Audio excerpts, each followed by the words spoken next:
এই সংসারে সব থেকে বেশি কঠিন কাজ কোনটা?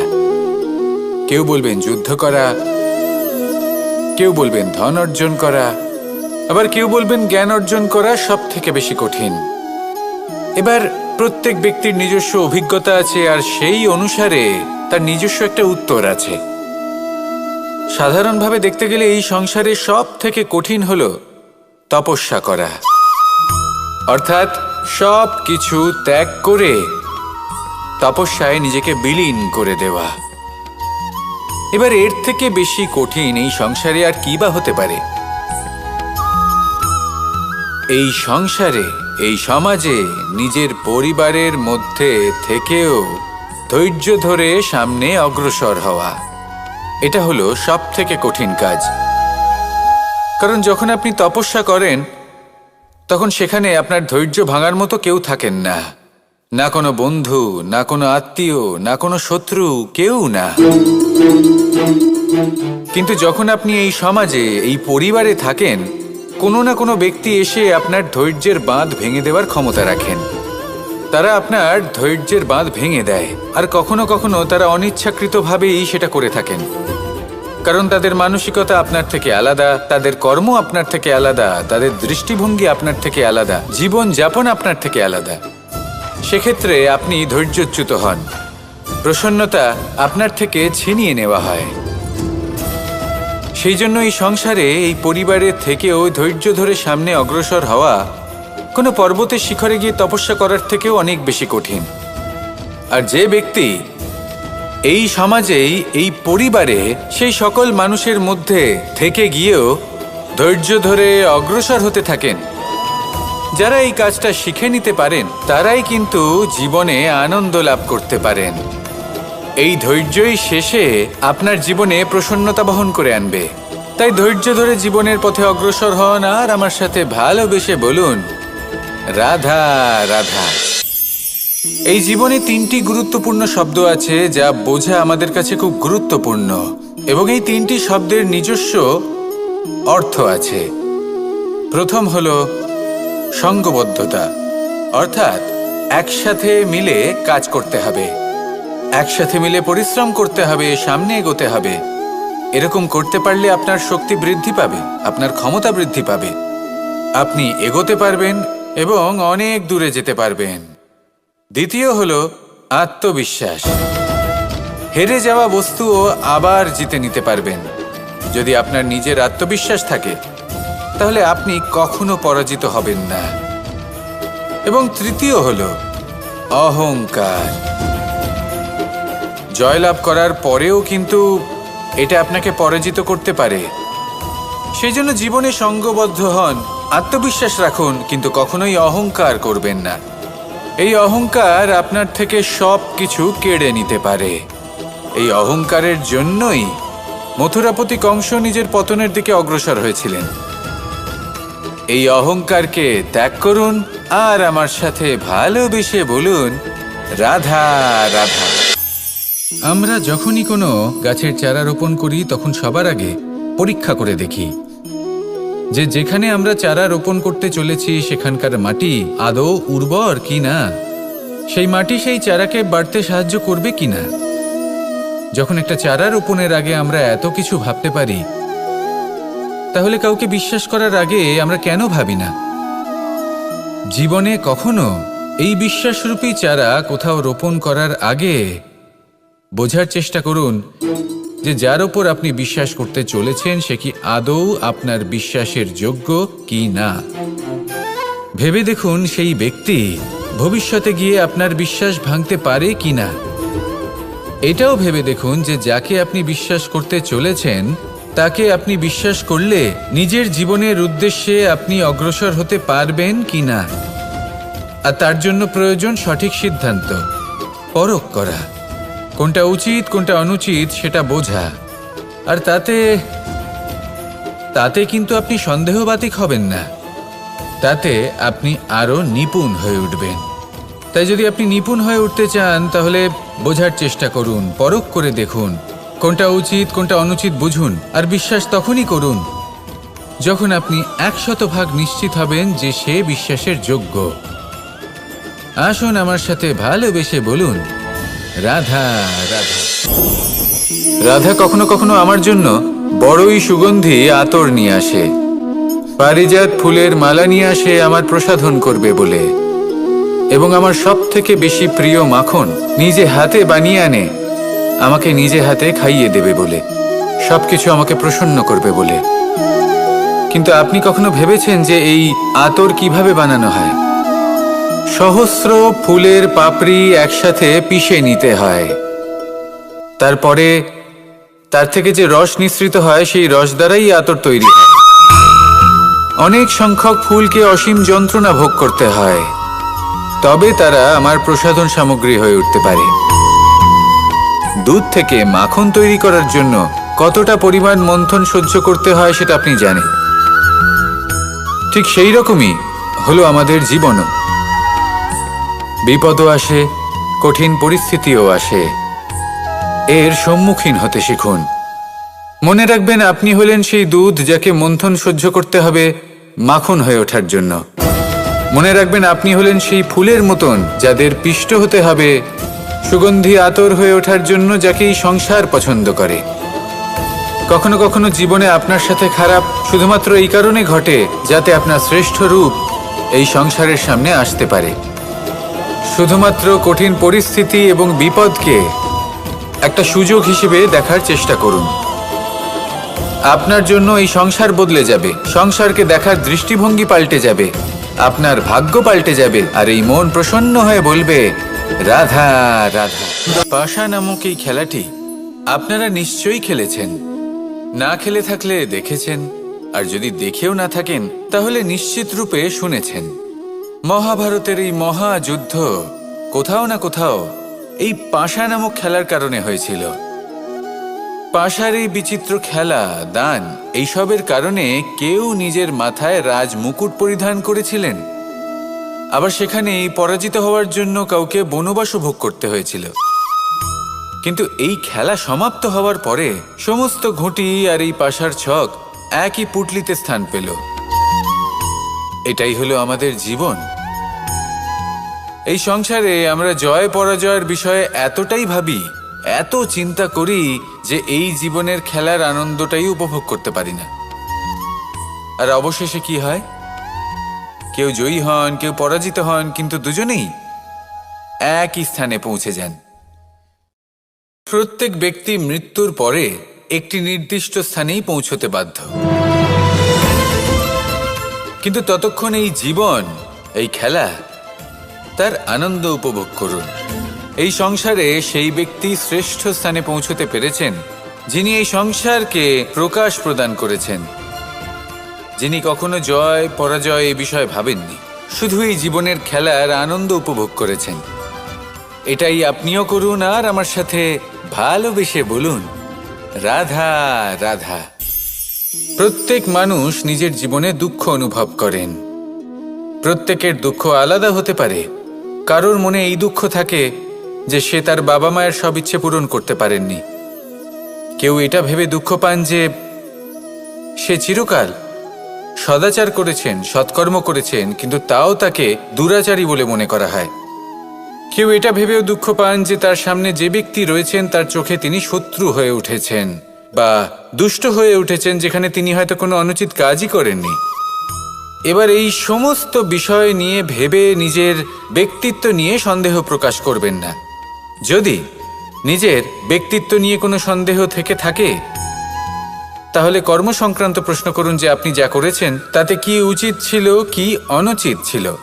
যেটা প্রয়োজন সেটা এটা বোঝার যে আপনার অন্তর্মন, আপনার বিবেক আপনাকে কি বলছে, আর আপনার অন্তর্মন আর আপনার বিবেক আপনাকে যেটা করতে বলবে শুধু সেটাই করুন। আর তারপরে এই সংসার কি বলবে, কি ভাববে সেসব নিয়ে ভাবতে যাবেন না, কারণ এই সংসার তো ঈশ্বরকেও প্রশ্ন করে থাকে, ঈশ্বরকেও দোষী মনে করে। কখনো কখনো যখন কোনো ঘটনা মানুষের ইচ্ছা অনুযায়ী ঘটে না, তখন মানুষ এটা বলে যে হে ঈশ্বর, আপনি আমার পাশে থাকলেন না, আপনি বড়ই কঠোর, এটা আপনার দোষ। যেখানে বেশিরভাগ সময় হয়তো সে নিজেই নিজের কর্মফল ভোগ করছে, আর কখনো কখনো ঈশ্বর হয়তো তার জন্য আরো ভালো কোনো পরিকল্পনা করে রেখেছেন, কিন্তু মানুষ সেটা বুঝতে পারে না। তাই দিনের শেষে যেটা প্রয়োজন সেটা হলো নিজের মনের কথা বুঝতে হবে। আপনার বিবেক কি বলছে শুধু সেটাই করুন আর সামনে এগোতে থাকুন। আমার সাথে ভালোবেসে বলুন, রাধা রাধা। পরিবর্তন, এটা হলো সৃষ্টির অমূল্য নিয়ম। এই সংসারে সবকিছু সময়ান্তরে পরিবর্তিত হয়, এই সময়ও পরিবর্তিত হয়। পরিবর্তন চিরকাল হয়ে এসেছে আর চিরকাল হতে থাকবে, কিন্তু এবার আমরা সেই পরিবর্তন কিভাবে লাভ করব যেটা আমাদের প্রয়োজন, যেটা আমরা চাই। আমরা জীবনে বিকাশ চাই। এই বিকাশ কিভাবে লাভ করতে পারি? এই প্রকৃতি কিন্তু আমাদের অত্যন্ত উত্তম উদাহরণ দিয়ে বুঝিয়েছে। একটি বিন্দুর উদাহরণ দিয়েছে যা ভবিষ্যতে একটা বিশাল নদীর আকার ধারণ করে। এটা কিভাবে হয়? মেঘ থেকে একটি বিন্দু ঝরে পড়ে সেই পর্বতের ওপর যেখানে হিম আছে। সেই হিমের সংস্পর্শে আসা মাত্র সেই বিন্দুর সাথে আরও বেশ কিছু বিন্দু যুক্ত হয়। তারপর তারা অগ্রসর হয়, আরও কিছু বিন্দু যুক্ত হয়, আস্তে আস্তে একটা ক্ষীণ ধারার রূপ ধারণ করে, এবং সেটাই ভবিষ্যতে আরও এগোতে থাকে। অনেকটা যাওয়ার পর যখন অনেক সংখ্যক বিন্দু একসাথে যুক্ত হয়, তখন সেটা বিশাল নদীর আকার ধারণ করে। এবার আমরা মানুষ বলে আমাদের সাথে এই নিয়মের অন্যথা হয় তা নয়। আমরাও এই প্রকৃতির অংশ, আমাদের ক্ষেত্রেও একই নিয়ম প্রযোজ্য। যখন পরিশ্রম করে অনেক সংখ্যক বিন্দু আমরা একত্রিত করব, তখনই পরিবর্তনের নদী প্রবাহিত হবে। প্রয়োজন হলো নিরন্তর পরিশ্রম করা এবং ধৈর্য ধরা। এটা করতে থাকুন, জীবনে সব কিছু লাভ করতে পারবেন, কারণ প্রকৃতি আমাদের এটাই শিখিয়েছে। আর আমরা এই ব্রহ্মরই একটি অংশ, যার দ্বারা এই ব্রহ্মাণ্ড নির্মিত। আসুন আমার সাথে ভালোবেসে বলুন, রাধা রাধা। কখনো এই প্রকৃতির দিকে তাকিয়ে থাকবেন। এই প্রকৃতি অনেক ধরনের শিক্ষা দেয়। কোনো একটা গাছকে দেখুন, কিভাবে সে মাটি থেকে জল শুষে নেয়। সে ঝড় হোক বা হোক কড়া রোদ, সব সহ্য করে এবং অবশেষে সে ফল ধারণ করে। আর সেই ফল উৎপন্ন করার পরে সে ফল কিন্তু সে নিজে গ্রহণ করে না, এই সংসারকে প্রদান করে, যাতে পশু পাখি মানুষ তারা এই ফল গ্রহণ করে শক্তিশালী হয়ে উঠতে পারে, সুস্থ থাকতে পারে। সেভাবেই নদী, সরোবর এরা নিজেরাও কিন্তু নিজেদের জল গ্রহণ করে না, মাটিকে প্রদান করে, পশু পাখিকে প্রদান করে। সূর্য নিজেও নিজের জন্য প্রজ্বলিত হয় না, সে প্রকাশ ছড়িয়ে দিতে চায় আমাদের সবার কাছে, সে আলো পৌঁছে দিতে চায়। এই প্রত্যেকের কর্মে পরমার্থ নিহিত আছে, আর সেই জন্যই এদের সকলকে পুজো করা হয়। তাই মনে রাখবেন, আপনার কাছে জীবন যাপনের অতিরিক্ত যা কিছুই আছে তা পরমার্থের জন্য। তাহলে তার সদ্ব্যবহার করুন আর আমার সাথে ভালোবেসে বলুন, রাধা রাধা। আমরা প্রত্যেকেই অবশ্যই এমন সময় দেখেছি যখন অনেকগুলো সমস্যা একসাথে আমাদের জীবনে এসে পড়ে। সমস্যা আমাদের প্রত্যেকের জীবনেই থাকে। আমরা তার সমাধান খুঁজতে চেষ্টা করি, কখনো সমাধান খুঁজে পাই, আবার কখনো যতই চেষ্টা করি না কেন কোনো সমাধান খুঁজেই পাই না। আর যখন এটা হয় তখন মানুষ অত্যন্ত বিচলিত হয়ে পড়েন। নিজের আত্মীয় স্বজন, নিজের বন্ধু বা সংসার, এদের ওপরে এই দোষ চাপিয়ে দেন যে এদের জন্যই এই সমস্যা এসেছে। এবার যদি আমি আপনাকে কোনো পরামর্শ দিই, তাহলে এটাই বলবো যে দৃষ্টিভঙ্গি পাল্টে দেখুন। এই দৃষ্টিভঙ্গি দিয়ে দেখুন যে এই সংসারে যে সমস্যায় আসুক না কেন তার জন্য কেউ দোষী নয়, না আপনি না অন্য কেউ। এই পুরো খেলাটাই আপনার মানসিকতা, আপনার দৃষ্টিভঙ্গির, আপনার মনের। কিভাবে বোঝাচ্ছি? যখন আমাদের মন শক্ত থাকে তখন কঠিন থেকে কঠিনতর পরিস্থিতিও আমাদের জীবনে খুব বেশি হলে প্রতিস্পর্ধা হয়ে থেকে যায়। সেখানে যদি আমাদের মন দুর্বল থাকে, তখন অল্প কঠিন পরিস্থিতিও আমাদের কাছে খুব বড় সমস্যা হয়ে যায়, তাই না? একটা শক্ত মন কঠিন পরিস্থিতিকে প্রতিস্পর্ধা হিসেবে দেখে আর তার মধ্যেও একটা সুযোগ খুঁজে নেয়। আমাদের শুধু এটাই করতে হবে। এই সংসারে অন্য কাউকে দোষী মনে করলে আপনার সমস্যা দূর হয়ে যাবে না। সেই জন্য এই সংসারকে দোষ দেওয়ার বদলে এই সমস্যার মূলে চলে যান, সেটাকে বুঝুন, নিজের এই মনকে শক্ত করে তুলুন। যদি আপনার মন শক্তিশালী হয়, তাহলে এই সংসারে অনেক বড় বড় কঠিন থেকে কঠিনতর পরিস্থিতিও যদি আসে, আপনার জীবনে যতই বড় বড় সমস্যা আসুক না কেন, আপনার লক্ষ্য লাভে বাধা দিতে পারবে না।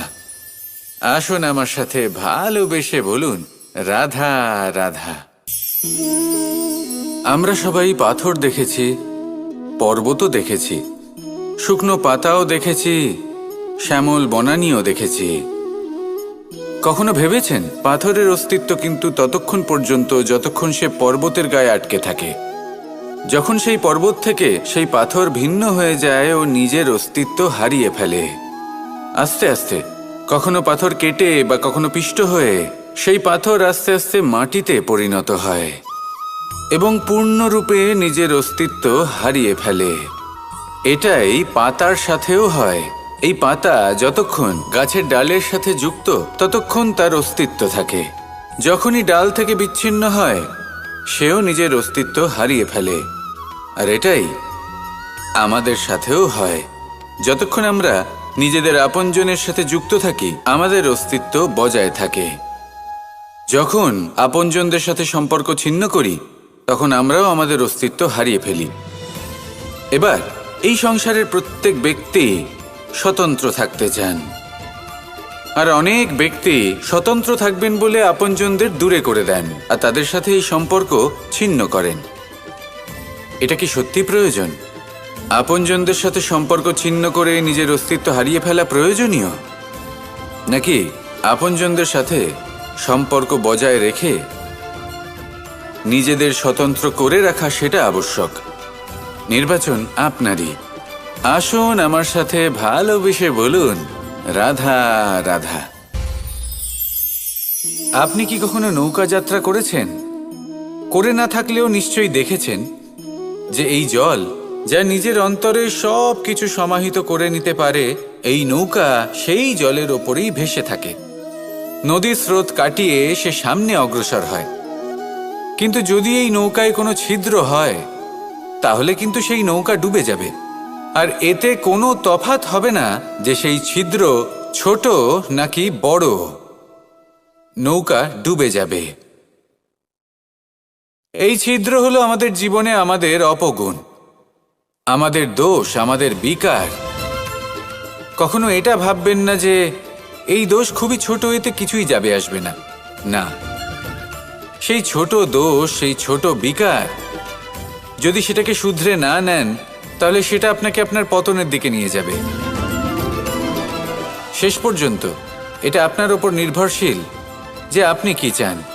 আপনার জীবনের এই নৌকা এভাবেই ডুবে যেতে দেখবেন, নাকি নিজেকে শুধরে নিয়ে সেই নৌকার সেই ছিদ্রটাকে ভরিয়ে তুলতে চাইবেন? নির্বাচন আপনার। আসুন আমার সাথে ভালোবেসে বলুন, রাধা রাধা। জল, জলই পৃথিবীতে বেঁচে থাকার জন্য আবশ্যক তো বটেই, কিন্তু এই জল আমাদের একটা অত্যন্ত গুরুত্বপূর্ণ শিক্ষা প্রদান করে। কখনো এই জলকে দেখেছেন? যে পরিস্থিতিতেই এই জল প্রবাহিত হোক না কেন, এর উপর যা কিছুই প্রভাব থাকুক না কেন, এর পথে যতই বাধা আসুক না কেন, তার মধ্যে থেকে ও নিজের পথ ঠিক বের করে নেয়, কিন্তু নিজের প্রবাহ থামতে দেয় না, ক্রমাগত অগ্রসর হতে থাকে। সেরকমই একটা শিক্ষা যেটা আমরা জল থেকে পেয়ে থাকি, তা হলো এটা: আমরা যখন জলের দিকে তাকাই, তখন আমরা নিজের প্রতিবিম্ব দেখি, স্পষ্টভাবে দেখতে পাই। কিন্তু তখনই দেখতে পাই যখন এই জল শান্ত থাকে, স্থির থাকে। যদি এই জল অশান্ত হয়ে থাকে, স্থির না হয়, তাহলে আমরা এতে নিজের প্রতিবিম্ব দেখতে পাই না। এটাই আমাদের মনের সাথেও হয়ে থাকে। যখনই জীবনে কোনো সংকট আসে, যদি আমরা শান্ত মনে, স্থির মনে সিদ্ধান্ত নিই, তাহলে সেটা এমন একটা শীতল সিদ্ধান্ত হবে যেটা আমাদের ভবিষ্যৎকে একটা শ্রেষ্ঠ স্থানে নিয়ে যাবে। যদি এই মন অশান্ত হয়, বিচলিত হয়, পীড়িত হয়, দুঃখিত হয়ে থাকে, রুষ্ট হয়ে থাকে, তাহলে অনেক সময় আমরা এমন সিদ্ধান্ত নিই যেটা আমাদের জন্য অনুচিত প্রমাণিত হয়। যখন আপনি ক্রুদ্ধ ছিলেন বা দুঃখের বশে ছিলেন, তখন অনেক সময় হয়তো এমন সিদ্ধান্ত নিয়েছেন যেটার জন্য ভবিষ্যতে আপনি অনুশোচনা করেছেন। এবার দেখুন, এই আবেগগুলো থেকে আমরা পালাতে পারবো না, কিন্তু এই আবেগগুলো আপনার ওপর কতটা প্রভাব ফেলবে সেটা আমরা অবশ্যই ঠিক করতে পারি। এই মনকে আমরা নিয়ন্ত্রণ করতে পারি।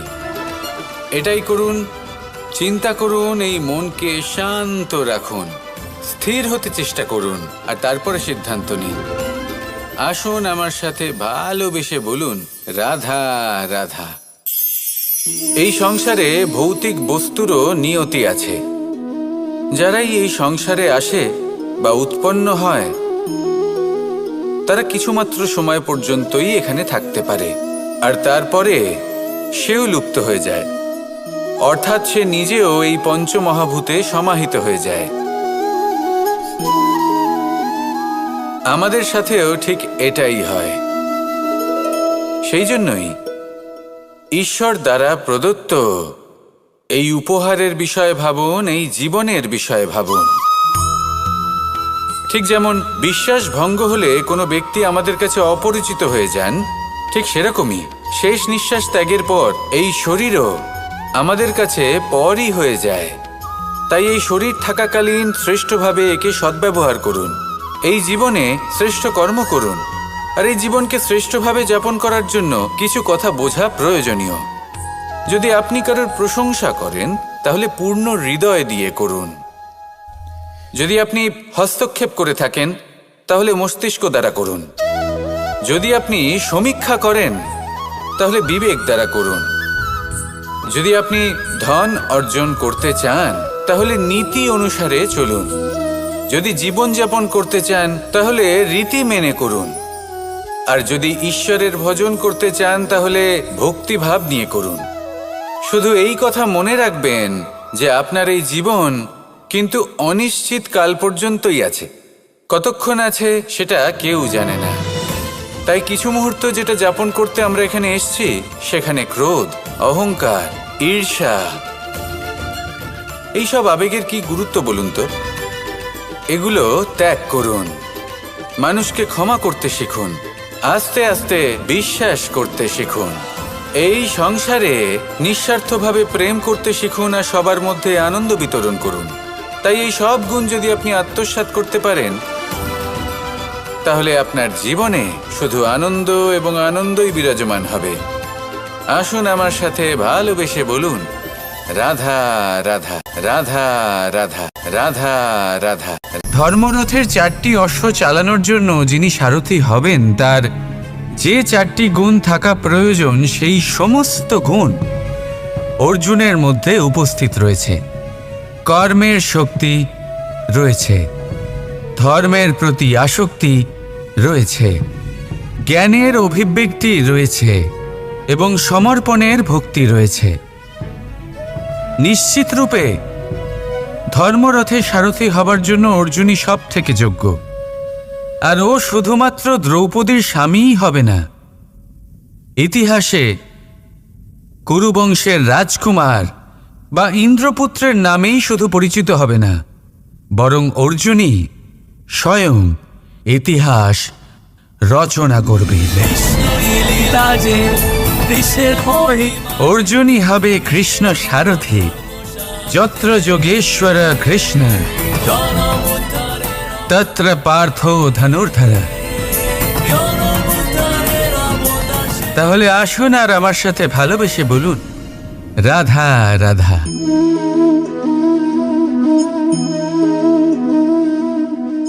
আপনার কি মনে হয় আমি কি করছি? আপনি বলবেন আমি প্রদীপ জ্বালাচ্ছি। সঠিক। কিন্তু প্রশ্ন হচ্ছে যে আমি কি আপনাকে বলেছি যে একে প্রদীপ বলা হয়? না। এই প্রদীপ কি নিজেই নিজের পরিচয় আপনাকে দিয়েছে? না। তাহলে আপনি কি করে জানলেন যে একে প্রদীপ বলা হয়? উত্তর হচ্ছে প্রকাশ। যে স্বয়ং জ্বলে অন্ধকারের মধ্যে সংসারকে পথ দেখায়, সেটাই প্রদীপ। যা নিরাশার মাঝে আশার আলো প্রদর্শন করে, সেটাই প্রদীপ। অপর দিকে আছে সাপ, যাকে না দেখেও তার ফনার আওয়াজ শুনেই লোকে ভয় পেয়ে যায়। তার মানে ব্যক্তির পরিচয় তার কর্মের দ্বারা পাওয়া যায়। তাই আপনার এটা বলার প্রয়োজন নেই যে আপনার পরিচয় কি। এটা আপনার কর্মই নিশ্চিত করবে যে লোকে আপনাকে প্রদীপ ভেবে ভালোবাসবে নাকি সাপ ভেবে ভীত হয়ে থাকবে।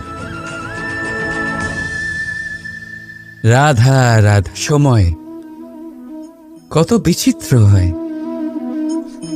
সময় আমাদের পক্ষে থাকলে আমরা নিজেদের রাজা মনে করে নিই, আর সেই সময় যদি বিপক্ষে চলে যায় তাহলে নিঃস্ব হতে সময় লাগে না। তাই মানুষের একটা অভ্যেস আছে, খারাপ সময়ের জন্য কিছু সঞ্চয় করা। আত্মীয়, বন্ধু খারাপ সময় পাশ থেকে সরে যান। যশ, মান প্রতিকূল সময় চিরস্থায়ী হয় না। তাই মানুষ মনে করে অর্থ সঞ্চয় করাই শ্রেয়। অর্থের কোনো হৃদয় নেই যা সময়ের সাথে পরিবর্তিত হবে। সংসার বলে সর্বদা অর্থ সঞ্চয় করতে থাকুন। খারাপ সময় অবশ্যই কাজে লাগবে, কিন্তু আমি বলবো শুভ কর্ম করতে থাকুন, আনন্দে থাকুন, নিজের ওপর আর ঈশ্বরের ওপরে বিশ্বাস রাখুন। খারাপ সময় কখনো আসবেই না। রাধা রাধা। প্রকৃতি মানুষকে এক বিশেষ শক্তি দিয়েছে, অন্য জীবের থেকে বেশি শক্তি দিয়েছে। স্মরণ শক্তি। এই শক্তি মানুষকে অন্য জীবের থেকে ভিন্ন করে, ইতিহাস রচনা করার প্রেরণা দেয়, জ্ঞানকে বংশানুক্রমে এগিয়েও নিয়ে যায়। আর যারা ভুলে যান, অধিকাংশ সময় তারা উপহাস আর দয়ার পাত্র হয়ে যান। কিন্তু এটাই কি প্রকৃত রূপে সত্য? না। এই স্মরণ শক্তি মানুষের বিকাশের সব থেকে বড় বাধা হয়ে দাঁড়ায়। তার মনকে দূষিত করে দেয়। খারাপ অভিজ্ঞতা, কারোর করা বিশ্বাসঘাতকতা, কারোর কটাক্ষ বেশিরভাগ মানুষই ভুলতে পারেন না। আর তারপর প্রতিশোধ নিতে উদ্যত হন। প্রথমে সময় নষ্ট করেন প্রতিশোধের প্রস্তুতিতে, আর তারপর সময় নষ্ট করেন প্রতিশোধ নেওয়ার সুযোগ খুঁজতে। যদি সন্তুষ্টি পেতে চান, যদি জীবনে আনন্দ পেতে চান, তাহলে স্মরণ শক্তির সদ্ব্যবহার করুন। নিজের স্মরণ শক্তিকে চালনা করুন শুধুমাত্র ভালো কথা আর ভালো স্মৃতির দিকে। জীবনে আনন্দ পাবে। রাধা রাধা। মানুষ নিজের পরিবারের জন্য কত কিছুই না করে, দিন রাত পরিশ্রম করতে থাকে যাতে তার পরিবারের প্রয়োজন পূরণের জন্য অর্থ রোজগার করতে পারে। কিন্তু শুধু অর্থ রোজগার করাটাই কি যথেষ্ট? আপনি বলবেন, হ্যাঁ নিশ্চয়ই, অর্থ দিয়ে সব কিছু পাওয়া যায়, বিদ্যা পাওয়া যায়, বাড়ি পাওয়া যায়, ওষুধ পাওয়া যায়, আর কত কিছুই না পাওয়া যায়। এইসব একটা পর্যায় পর্যন্ত সঠিক, কিন্তু একটু মন দিয়ে ভেবে দেখুন, যখন কোনো শিশু অসুস্থ হয়ে পড়ে তখন সে ওই তিক্ত ওষুধ কেন খেয়ে নেয়? এই জন্য কারণ ওর পিতা সেই ওষুধ অর্থ দিয়ে কিনেছে? না, বরং এই জন্য কারণ তার পিতা যে তার সামনে দাঁড়িয়ে, তার ওপরে তার বিশ্বাস আছে, বিশ্বাস আছে যে উনি তার কিচ্ছু হতে দেবেন না। এই বিশ্বাস, এই সংস্কার, এই শিক্ষা কখনো অর্থ দিয়ে পাওয়া যায় না। এইটা পাওয়া যায় সেই সময় থেকে যা মাতা পিতা তাদের সন্তানের সাথে কাটিয়েছেন। তাই জীবনে অর্থ অবশ্যই উপার্জন করুন, কিন্তু নিজের পরিবারকেও সময় দিন, আনন্দ পাবে। রাধা রাধা। কখনো কোনো পাখিকে দেখেছেন?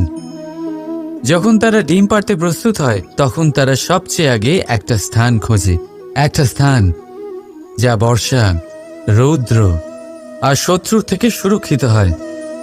তারপর তারা বাসা তৈরি করে, তারপরেই ডিম পাড়ে। আর তারপর যখন সেই ডিম ফুটে তার সন্তানদের জন্ম হয়, সে তাদের খাবার খাওয়ায়, তাদের রক্ষণাবেক্ষণ করে।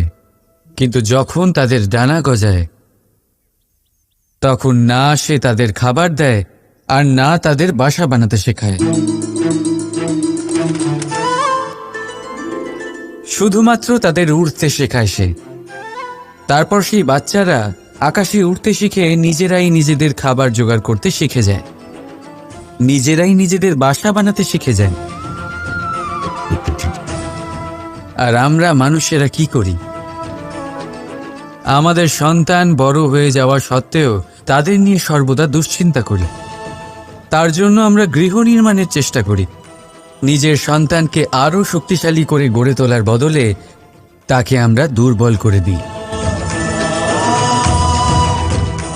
জীবনে সেটাই করুন যা একটা পাখি করে।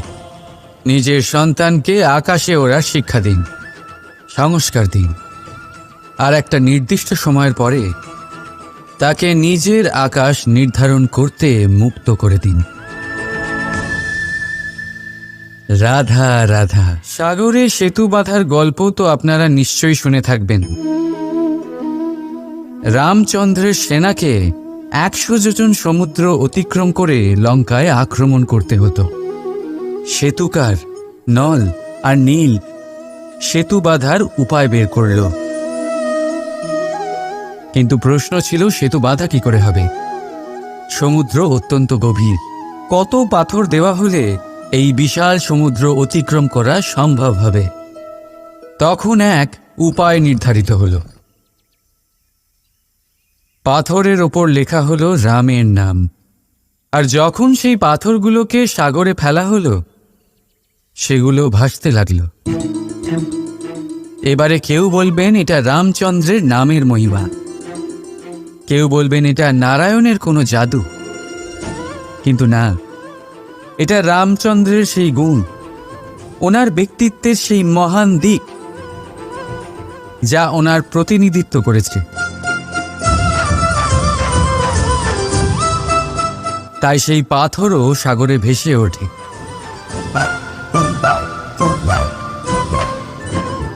ঠিক সেইভাবেই যেখানে আমরা থাকি না, সেখানে আমাদের গুণ আমাদের প্রতিনিধিত্ব করে। আমাদের নামের শক্তি আমরা নিজেরাই তৈরি করি, আমাদের কর্ম দিয়ে, আমাদের গুণ দিয়ে। এবার সিদ্ধান্ত আপনার যে আপনার নামের সাহায্যে কেউ বিপদ থেকে উদ্ধার হবে, নাকি আপনার দুষ্কর্মের ফলে কেউ ডুবে যাবে। ভালো করে ভেবে দেখুন। রাধা রাধা। আমাদের জীবনে গুরুজনেরা, জ্ঞানী মানুষজন সবসময় একটা কথা বলেন, ধৈর্য ধরো। শুধুমাত্র দুটো শব্দ, কিন্তু কতটা বিশাল সেটা বোঝার চেষ্টা করুন। ছোট একটা অস্ত্র হাতে নিন এবং একটা বিশাল পর্বতে নিরন্তর প্রহার করতে থাকুন। ধৈর্য ধরে সেই কাজ করতে থাকুন। এমন একদিন আসবে, এই বিশাল পর্বতে আপনি একটা পথ তৈরি করবেন। কোনো ধনুর্ধর যখন নিজের বিদ্যা অর্জন করেন, তখন তাকেও ধৈর্য ধরতে হয়, তার নিজেকে সময় দিতে হয়, তবেই সে ধনুর্বিদ্যা শিখতে পারে। সেইভাবে আমাদের জীবনেও ধৈর্য ধরার খুব প্রয়োজন। পরিবারে ধৈর্য রাখতে পারলে তাহলে আস্তে আস্তে দেখবেন প্রেম বৃদ্ধি পাচ্ছে। সমাজে যদি ধৈর্য রাখতে পারেন, তাহলে আস্তে আস্তে এই সমাজ আপনাকে সম্মান করবে। যদি নিজের জীবনে ধৈর্য রাখতে পারেন তাহলে নিজে থেকেই আত্মবিশ্বাস বাড়বে, নিজের বিকাশ হবে। জীবনে সবই সম্ভব যদি ধৈর্য রাখতে পারেন। হয়তো আস্তে আস্তে হবে, কিন্তু হবে অবশ্যই। শুধু ধৈর্য রাখুন, কারণ ধৈর্যই সব থেকে বড় পুঁজি। আসুন আর আমার সাথে ভালোবেসে বলুন, রাধা রাধা। আমাদের জীবনে যখনই আমরা কোনো বড় দায়িত্বের সম্মুখীন হই, তখন আমরা তার থেকে দূরে পালাই আর এই অজুহাত দিই যে না না, এত বেশি ভার বহন করার যোগ্যতা আমার নেই, আমি করতেই পারবো না। দেখুন, এই সংসারে ভিন্ন ভিন্ন ধরনের গাছ আছে, ছোট গাছ, বড় গাছ, কিন্তু বটগাছের মতো বড় এবং নিবিড় গাছ আর একটাও নেই। সে নিঃস্বার্থভাবে এই সংসারকে সেবা করে যায়, ছায়া প্রদান করে, শীতলতা প্রদান করে। আর যখন এমন সময় আসে যখন তার ওপর বোঝা অত্যন্ত বেড়ে যায়, সে কিন্তু কোনোভাবেই ভেঙে পড়ে না।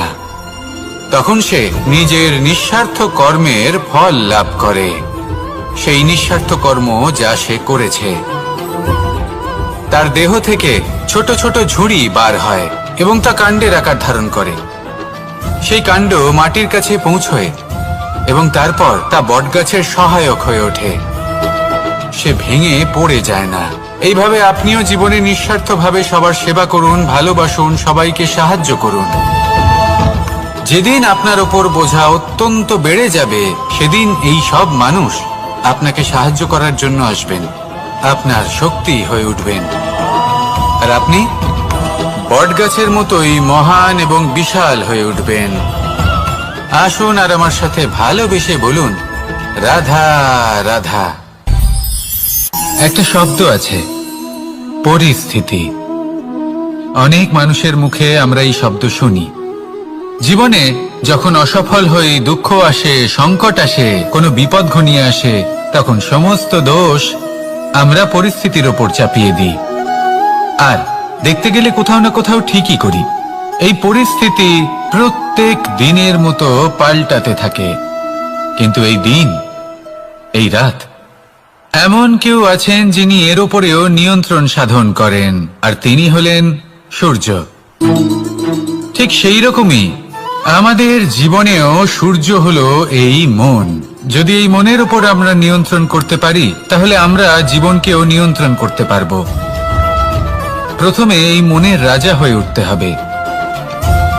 তাই মনে রাখবেন, যদি মন দুর্বল হয়, তাহলে পরিস্থিতি আমাদের সমস্যা বলে মনে হবে। এই মন যদি স্থির হয়, পরিস্থিতি প্রতিস্পর্ধা বলে মনে হবে। আর এই মন যদি শক্তিশালী হয়ে ওঠে, তাহলে যে কোনো পরিস্থিতি আপনার কাছে একটা সুযোগ মাত্র, এমন এক সুযোগ যাতে অগ্রসর হয়ে আপনি মহান হয়ে উঠতে পারেন।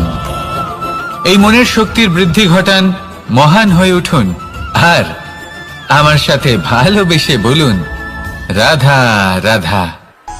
খুব সুন্দর একটা কাহিনী আছে। একবার এক ব্যক্তি নিজের অসফলতার জন্য ত্রস্ত হয়ে সময় দেবতার তপস্যা করতে বসলেন। উনি তপস্যা করলেন এবং সময় দেবতা প্রসন্ন হলেন, মানুষের রূপ ধারণ করে ওনার সামনে প্রকট হলেন। এবার সেই ব্যক্তি ওনাকে জিজ্ঞেস করলেন যে কি এমন আছে যার জন্য আপনি বারবার জয়ী হন আর আমি চিরকাল পরাজিত হয়ে থাকি? কেন এত পরিশ্রম করা সত্ত্বেও আমি সাফল্য লাভ করতে পারি না? তখন সময় দেবতা উত্তর দিলেন যে দিন হোক বা রাত, ঝড় হোক বা ভূমিকম্প, রোদ হোক বা বৃষ্টি হোক, সময়ের সূত্রপাত হোক বা প্রলয়, আমি থামি না, আমি চলতেই থাকি। আর সেই জন্য যিনি থেমে যান তিনি পরাজিত হন আর আমি জয়ী হই। এটাই আমাদের শিখতে হবে। জীবনে সবসময় চলতে থাকুন, কখনো থামবেন না। হ্যাঁ, কিছুক্ষণের জন্য বিরতি নিতে পারেন, বিশ্রাম করার জন্য, নিজেকে আরো সশক্ত করে তোলার জন্য, কিন্তু থেমে যাবেন না। নিরন্তর কর্ম করতে থাকুন, পরিশ্রম করতে থাকুন, তবেই এই সংসার আপনাকে মনে রাখবে। আসুন আমার সাথে ভালোবেসে বলুন, রাধা রাধা।